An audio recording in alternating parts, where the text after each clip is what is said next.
O dia D de vacinação contra a gripe marca o início da campanha nacional, que continua até o dia 30 de maio em 4 regiões do país: Nordeste, Centro-Oeste, Sul e Sudeste. Sobre esse assunto, a gente conversa agora ao vivo com o ministro da Saúde, Alexandre Padilha. Ministro, muito bom dia. Obrigada pela participação aqui no Jornal da Manhã. A gente já começa te perguntando sobre a questão dos grupos prioritários, se existe ainda alguma resistência, uma dificuldade do Ministério da Saúde de atingir as metas todos os anos, ministro. Bom dia, Márcia. É sempre uma luta. Nós começamos aqui cedo já, às 7 horas da manhã. Estamos chamando a atenção da população, sobretudo idosos, gestantes e crianças de 6 meses a 6 anos de idade. Como a gente está conseguindo ter no ano passado uma situação no país que não foi tão grave, acho que as pessoas ainda estão com aquela memória de gravidade só na pandemia, muita gente está deixando de se vacinar, e a vacina está garantida. A gente quer vacinar todo mundo desses grupos prioritários e agora, porque o ideal é a gente estar vacinado antes do inverno chegar, que é quando tem a maior parte dos casos que são transmitidos. A vacina é o que pode fazer com que uma gripe, que pode ser algo muito grave, pode levar à internação, pneumonia, morte, se transforme ou numa gripe leve, com menos sinais e sintomas, menos risco de transmissão para outras pessoas, ou até não ter a gripe. Então, por isso, a importância de se vacinar, sobretudo esses grupos, crianças de 6 meses a 6 anos de idade, gestantes e idosos, são exatamente aqueles que têm maior risco de levar à internação, ter um quadro pulmonar grave, até chegar na situação de óbito. Ministro, há um levantamento preliminar do Ministério da Saúde que aponta aí cerca de 14 mil casos já de síndrome respiratória aguda grave neste ano de 2026 e nem foram contabilizados todas as pessoas e casos ainda aqui no país. E eu quero entender quais são as doenças que hoje mais impactam nesses quadros e o quanto a vacina pode impedir que eles evoluam para situações que talvez provoquem até a morte desses grupos mais vulneráveis. Evandro, a vacina é a grande arma para a gente evitar a situação, porque os principais vírus que levam a esse volume de quadros respiratórios graves são exatamente 2 tipos de vírus que a gente já tem a vacina para o SUS. Um são os vírus influenza, que tem a ver com a gripe. Esse ano tem uma coisa que chama o alerta à população, que foi uma alta circulação de uma cepa no hemisfério norte. O inverno deles é em dezembro, janeiro, fevereiro. Teve uma grande circulação, tanto na Europa quanto nos Estados Unidos, um volume grande de pessoas internadas, óbitos contra a cepa. A nossa vacina protege contra essa cepa. Então, a gente começando a campanha de vacinação agora, nosso esforço é para que a gente bloqueie essa cadeia de transmissão de casos e risco de casos graves. Um outro vírus que causa muita doença respiratória, sobretudo nos bebês, e a principal causa de morte respiratória nos bebês até 1 ano, 2 anos de idade, é o vírus sincicial respiratório, que causa aquilo que o pessoal chama da bronquiolite, que também nós estamos garantindo a vacina desde dezembro do ano passado pelo SUS para gestantes. Toda gestante acima da 28ª semana tem que tomar essa vacina da bronquiolite. Então, uma gestante deve tomar tanto a vacina da gripe, quanto, a partir da 28ª semana, a vacina da bronquiolite, que vai proteger a gestante e o bebê já vai nascer protegido. Estou aqui desde as 7 horas da manhã, aqui na clínica de Botafogo, do SUS do Rio de Janeiro. Eu já vacinei 2 gestantes aqui que tomaram influenza e já tomou bronquiolite hoje mesmo, porque eu já estava no prazo há mais de 28 semanas. Uma outra não estava ainda com 28 semanas, a gente vacinou contra a influenza.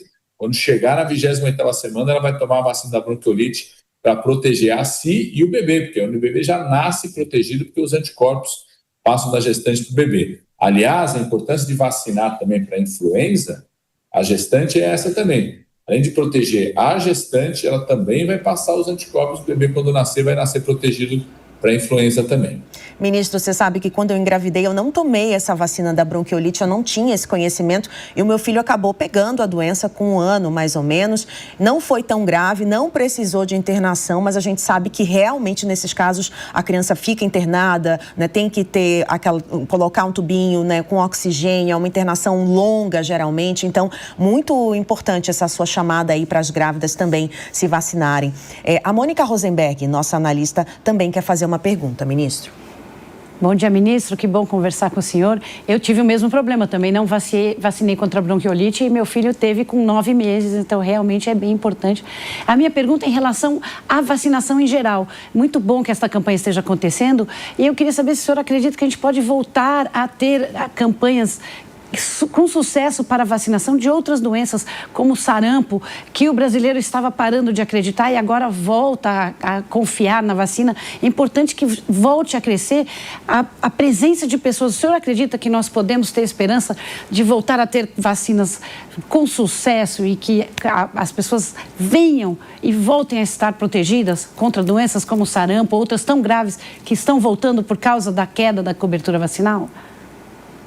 Mônica e Márcia, a gente teve um período que foi muito ruim porque tiveram campanhas contra vacinas, faziam chacota de vacina, dizer que se tomasse vacina ia virar jacaré. Isso foi levando um descrédito da população, as pessoas até com medo de tomar vacina. E também algumas vacinas que tinham na clínica privada não estavam no SUS. Você, Mônica, Márcia, vocês contaram essa história da vacina da bronquiolite. Até dezembro do ano passado ela só estava disponível na clínica privada, e custava R$ 1.500, então era muito difícil o acesso da população. Então, nós estamos vencendo essa batalha. Nos últimos 3 anos, voltamos a ampliar os perfis de vacinas para a população brasileira no SUS. A da bronquiolite custava R$ 1.500, está no SUS agora. Da meningite MCWY também, a vacina muito cara, também já está no SUS vacinando as crianças. Né? E estamos superando aquela queda da cobertura vacinal. Em 2022 a gente tinha tudo, das vacinas infantis todas abaixo de 80%, terminamos 2025 com todas elas acima de 90%, então recuperando a cobertura vacinal, o Zé Gotinha circulando. Eu tenho levado o Zé Gotinha nas igrejas, em campo de futebol, está aqui junto conosco para mobilizar as pessoas. A vacina do HPV, que é uma vacina muito importante, porque ela protege contra o vírus do câncer de colo de útero e do câncer peniano. A gente começa a vacinar já na infância, com 9 anos de idade, né? Muito antes de qualquer tipo de atividade sexual, exatamente para dar tempo para ter anticorpos para garantir essa proteção.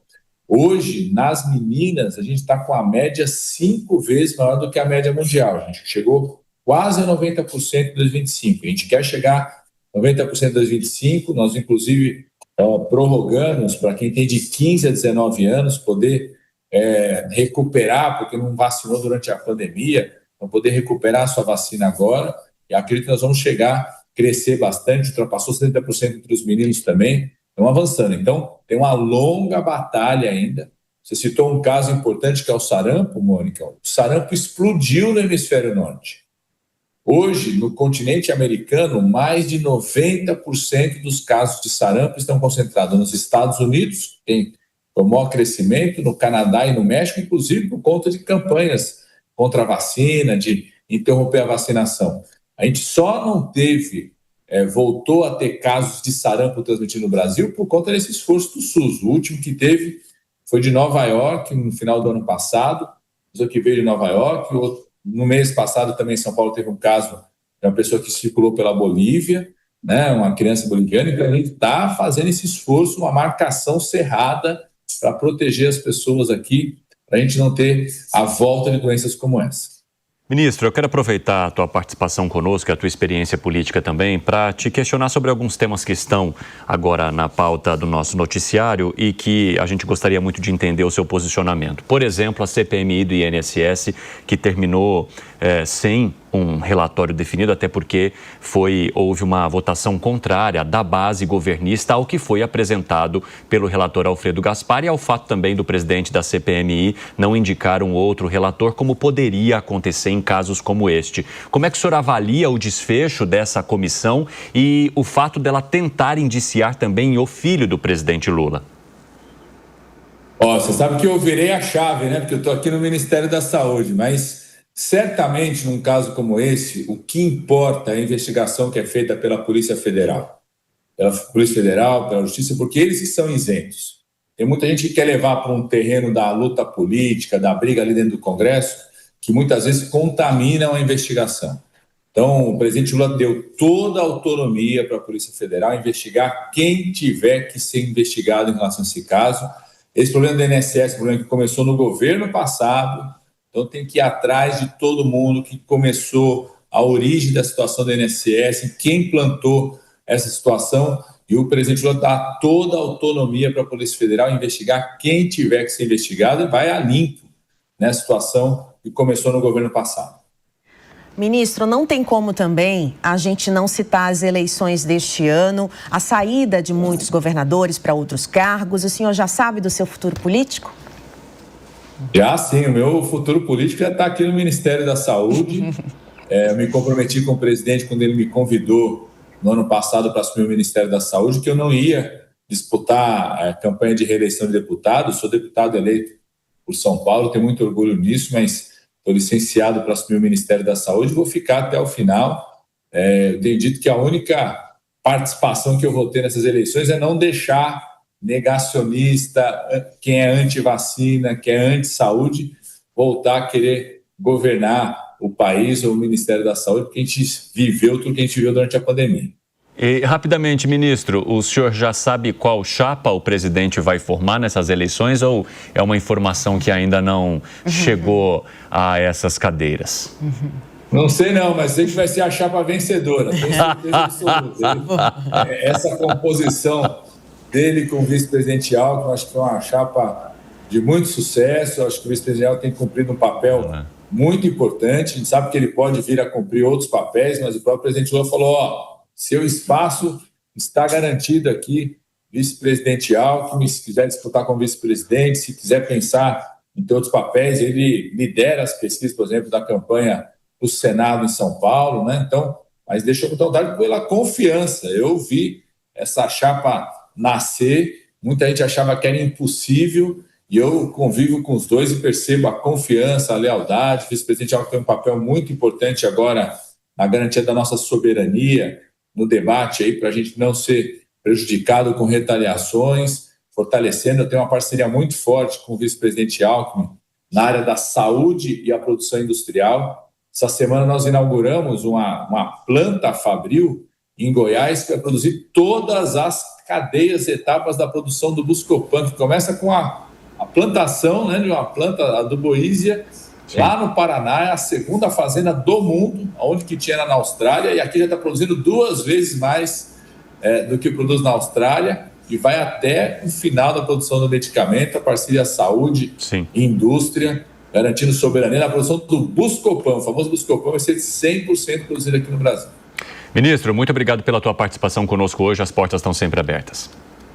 Grande abraço, vamos se vacinar, gente. Não vamos perder essa oportunidade para proteger a vida. A vacinação é um ato de amor à sua família.